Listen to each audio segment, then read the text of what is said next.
Pumasok sa gusali ang dalawang kalaban pero di nila makakita si Simon. Nasa itaas ng kisame ito at ginulat ang mga kalaban tsaka pinagbabaril. Samantala, sa labas naman ay patuloy sa pag-hold ng linya ang mga tropa. Ayaw nilang makamaneuver ang mga kalabang terorista pero iniisa-isa sila ng dalawang snipers ni Jacobo. Maraming napabagsak ang mga asintadong snipers. Ang sniper naman na tropa ay nakita ang isa sa mga snipers ng kalaban. Pinuntirya niya ito at tinamaan sa kamay. Lumabas ito sa pinagtataguan pero di na ito pinatakas pa at binaril sa ulo ng sniper. Ngayon ay tig-isang snipers na lang ang natitira sa magkabilang grupo. "Ubusin sila! Walang ititira!" Sigaw pa ng mga terorista. "Walang susuko! Patay kung patay!" Sigaw din ng mga magigiting na military police. Magkalapit na ang laban. May ilang nagsusuntukan, ang iba nagsasaksakan ng itak at bayoneta. May mga natagang tropa at may mga nasaksak namang mga terorista. Unti-unti ay nagkakaubusan na sila pero mas marami pa ring mga kalaban. Animoy nasa loob sila ng pelikulang Mista. Pasado 5:00 na ng madaling araw. Halos lumiliwanag na rin. Nakikita na ang mga tao. Ang usok mula sa nasusunog na mga gusali at kagamitan ay kitang-kita na. Pero patuloy pa rin ang bakbakan ng dalawang grupo. Halos isang platoon na lamang ang mga tropa. Ang sniper trooper ay wala nang mapagtaguan at nahuli ng mga terorista. Pinagpilahang taga-tagain ito ng mga kalaban at luray-luray ang katawan ng sniper nang ito ay tantanan ng mga walang pusong terorista. Si Simon naman ay palipat-lipat ng mapagtataguan. Hindi ito matamaan ng mga kalaban. Kaliwat kanang pinagbabaril ni Simon ang mga makitang terorista. Nag-dive pa ito papasok sa bintana at mabilis na pinagbabaril ang mga tao sa loob. Umulot ng granada tsaka tinapon sa mga kalaban sa labas. Tumakbo palabas at sinipa ang nakitang terorista sa muka. Binaril niya ito ng mabuwal sa lupa. Kinuha ang machine gun nito at tinutok sa mga natitirang kalaban sa paligid. "Yeah!" Sigaw ni Simon. Panay talsik ng mga basyo ng machine gun sa paligid. Umulan ng bala sa mga miyembro ng Black Triangle. Inubos ni Simon ang isang belt ng bala ng hawak na K3 machine gun, subalit nakita siya ng sniper ni Jacobo. Tinamaan sa kanang balikat si Simon. Mabilis itong nagtago at tinakpan ang sugat niya.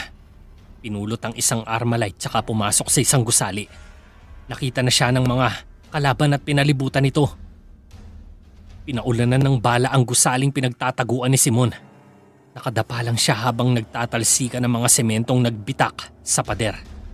Maging ang mga salamin ng bintana ay nabasag na rin. Gapang ng gapang si Simon palayo. Nagkasugat-sugat na siya dahil sa mga debris na tumatalsik.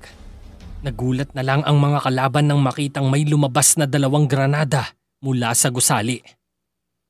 Nagsitalsika ng mga tauhan ni Jacobo pero hindi pa rin ito nauubos. Sinipa ni Simon ang pinto at lumabas siya. Gamit ang Armalite ay pinagbabaril pa niya ang mga nakitang nagkakalat na terorista. Nagtago ang mga to. Nakipagpalitan ng putok kay Simon. Nagtago rin si Simon. "Simon! Nag-iisa ka na lang! Sumuko ka na! Wala ka na mga kasama!" Sigaw pa ni Jacobo. Hinihingal si Simon at tinignan ang sugat niya sa balikat. Pinunit niya ang uniforme at tinali sa sugat. Nag-reload din siya ng Armalite. "Jacobo! Kahit mag-isa na lang ako, sisiguraduhin kong hindi ka makakalabas rito ng buhay!" Sigaw rin ni Simon. "Tuluyan ka na nga sigurong nawala sa katinuan, Simon. Sige, paputukan yan!" Maotoridad na utos ni Jacobo. Sari-saring putok ang dumiretso sa pader na pinagtataguan ni Simon. Nakangiti pa ang mga ito at tila minamaliit ang nag-iisang elite units ng brigada. "Ah! Lumabas bigla si Simon at pinuntirya ang mga makitang terorista at nag-sidestep itong pumasok sa kabilang gusali. Sa dami ng kalaban ay tinamaan rin si Simon sa paa, pero ilan na rin ang napatumba niya. Dahan-dahang sumugod ang mga kalaban sa gusali at walang hintong pinaputukan si Simon. Hanggang sa mag-reload ang ilan sa kanila at si Simon naman ang sumagot. Namataan ulit ang mga kasama ni Jacobo. Nalalagasan na siya ng mga tao. Mga kapatid, itapon niyo lahat ng granada niyo at pasabugin ang pinagtataguan ng tinyenteng yan! Utos ni Jacobo. Binunot ng mga ito ang mga granada tsaka pinaghahagis sa gusali. Animoy umulan ng granada sa loob ng gusali. Putang ina! Nagpasalubong pa ang mga gago. Paika-ika si Simon na lumabas sa backdoor. Sumabog ang buong gusali sa dami ng granada. Nakiramdam ang mga tauhan ni Jacobo at dahan-dahang lumapit sa nawasak na gusali. Mga unggoy! Nandito ako! Isa-isang binaril ni Simon gamit ang pistol niya ang mga tauhan ni Commander Jacobo. Dalawa ang sumugod kay Simon hawak ang mga itak. Tumaga ang isa pero nakaiwas si Simon at binaril ito sa muka. Ang isa naman ay sumaksak pero nakaiwas ulit ang sugatang si Simon at binaril sa leeg ang kaaway. Tatlo pang may itak ang sumugod kay Simon. Pero binaril ni Simon sa tiyan ng isa at naubos na ang bala niya. Kahit may sugat ang paa niya ay sinipa niya ang pangalawang kalaban. Ang pangatlo naman ay nasalo ni Simon ang itak nito at mabilis na kinabig ang kamay at nasaksak ng kalaban ang sarili nito. Hinugot ni Simon ang itak tsaka tinaga naman ang natumbang terorista na sinipa niya. Tinamaan ang itak na hawak ni Simon nang barilin ni Jacobo at tumalsik ito. Dumapa si Simon tsaka pumulot ng baril, sabay hinila ang patay na teroristang ginamit niyang body shield. Pinaputukan niya ang mga lumalapit na mga kalaban. Tinadtad ng bala ang bangkay na teroristang ginamit ni Simon na pananggalan at lumampas ang ilang bala na tumama na sa katawan ni Simon. Napatayo si Simon at tila nangihina na. Sumugod ang isa pang may itak. Sinalag ni Simon ang kamay at binaril ang lalaki sa ulo. Isang bala mula sa sniper ang tumama sa tiyan ni Simon. Napaluhod si Simon. Wala na siyang takas kina Jacobo. Isa kang hangal, Simon. Hinding-hindi mo kami kaya! Wika ni Jacobo na nakatayo na sa harapan ni Simon. Nakaluhod na si Simon kay Jacobo. Duguan ang katawan.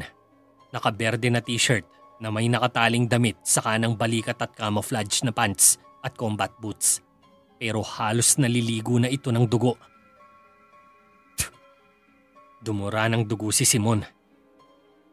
Kahit kailan, hinding-hindi ka magtatagumpay, Jacobo. Matapang na wika ni Simon. Hangal! Tinutok ni Jacobo ang baril sa katawan ni Simon. Tinadtad nito ng bala ang katawan ni Simon. Dahan-dahang bumagsak ang magiting na mandirigma sa lupa at nabitawan ng isang granada. Nagulat dito si Jacobo. Tumalsik pareho sina Simon at Jacobo. Subalit mas matindi ang pinsalang tinamo ni Jacobo dahil nasa paanan niya mismo sumabog ang granada at nagkalasog-lasog ang katawan nito. Si Simon naman ay wasak ang isang paa at dugo ang nakahandusay sa lupa na ilang metro ang layo sa pinagsabugan. Tulala ito, dilatang mga matang nakatingala sa langit. Mahinang-mahina ang pulso. Iisang bagay lang ang nasa isip niya. Ang mukha ng pinakamamahal niyang babae. Melissa. Halos pabulong na boses ni Simon at ito na ang huling salitang nabitawan niya.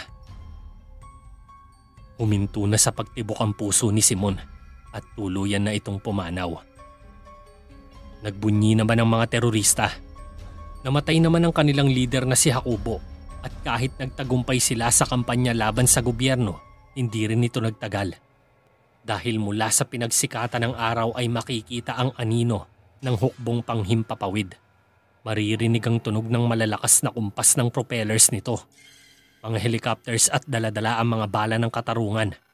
Mula sa ere ay dumaan ang 4 na choppers at umulan ng bala sa mga nagkakalat na terorista. Kanya-kanyang takbuhan palabas ng brigada ang mga demonyong tauhan ni Jacobo. Subalit sa ibaba ng kampo ay sakto ring paglabas ng hukbo ni Dennis na siyang sumalubong sa mga patakas na kalaban. "Fire at will!" Utos ni Dennis sa mga tauhan. Napasayaw ng bala ang mga kalaban. Nagpanik at nagtangkang bumaril pero hindi na nakaporma pa. Maging ang huling sniper ni Jacobo ay kanina pa palang patay na ginilitan ng leeg. Matapos mawala ang usok ng digmaan ay tumambadang daan-daang bangkay sa paligid. Nagkalat ang mga tropa para maghanap ng survivors pero bigo silang may makitang gumagalaw. Pagpasok ni Dennis ay nakita niya sa bandang gitna ng kampo ang katawan ni Simon. Nakatihaya ito at duguan. "Bok! Bok! Bok, gumising ka! Bok!" Hinawakan at pinuhat pa ni Dennis si Simon tsaka pinahiga sa hita niya. Pero kahit anong uga niya sa matalik na kaibigan ay hindi na ito gumalaw pa. "Simon! Simon!" Hindi mapigilan ni Dennis ang mapaluha ng makitang patay na ang kaibigang si Simon. Ang natatanging kaibigang pinagkakatiwalaan niya ng kanyang buhay at kapatid na akong ituring. Subalit huli na siyang nakarating.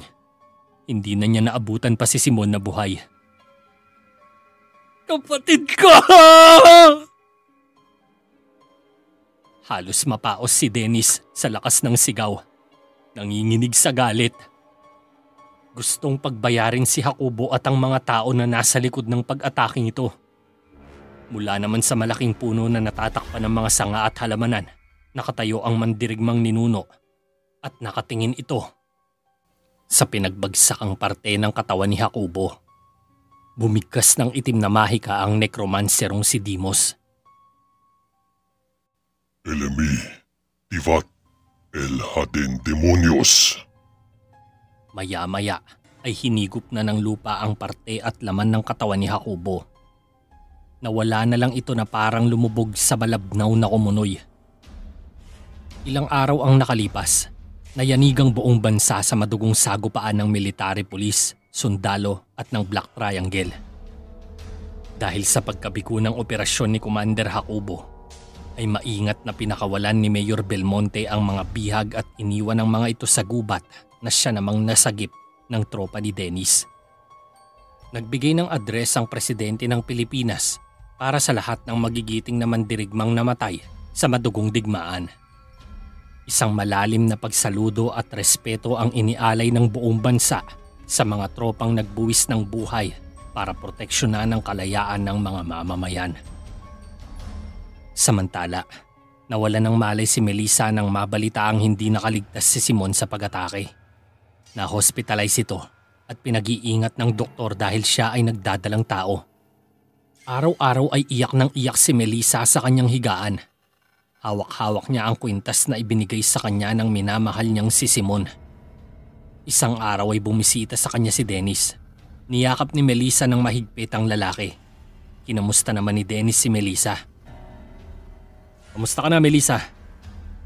tanong ni Dennis.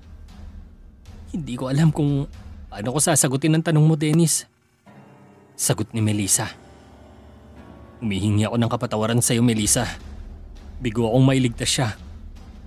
Malungkot na saad ni Dennis. "Huwag mong sisihin ang sarili mo, Dennis. Alam kong ginawa mo ang lahat para ma-accomplish ang misyon mo. Wala kang pagkukulang." Uwi ka naman ni Melissa. "Ibibigay ko sa ito, Melissa, ang Medal of Honor ni Simon. Ayaw tanggapin ng pamilya niya dahil gusto nilang manatiling buhay sa puso nila si Simon. Kaya binibigay ko to sa iyo dahil ito ang magpapatunay sa kabayanihang pinamalas ni Simon." Tinanggap ni Melissa ang medalya. Dinikit ito sa kwintas na bigay sa kanya ni Simon.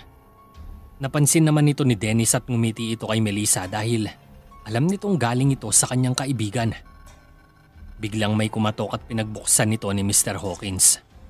Nakita niya si Marlon Padilla na may dalang bulaklak at kasama nito sa likod si John Legaspi.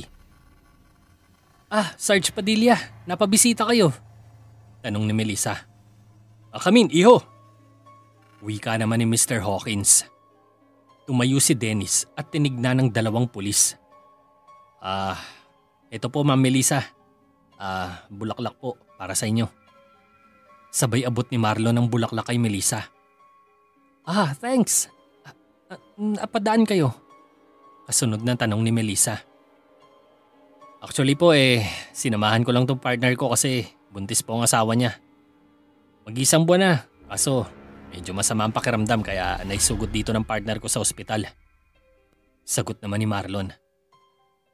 Wow! Congratulations, Sarge Legaspi!" Nakangiting sambit ni Melissa. "Thank you, ma'am."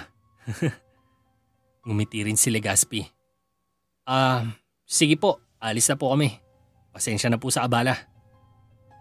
Napakamot pa si Marlon ng ulo at nahihiyang lumabas kasama ang partner nito.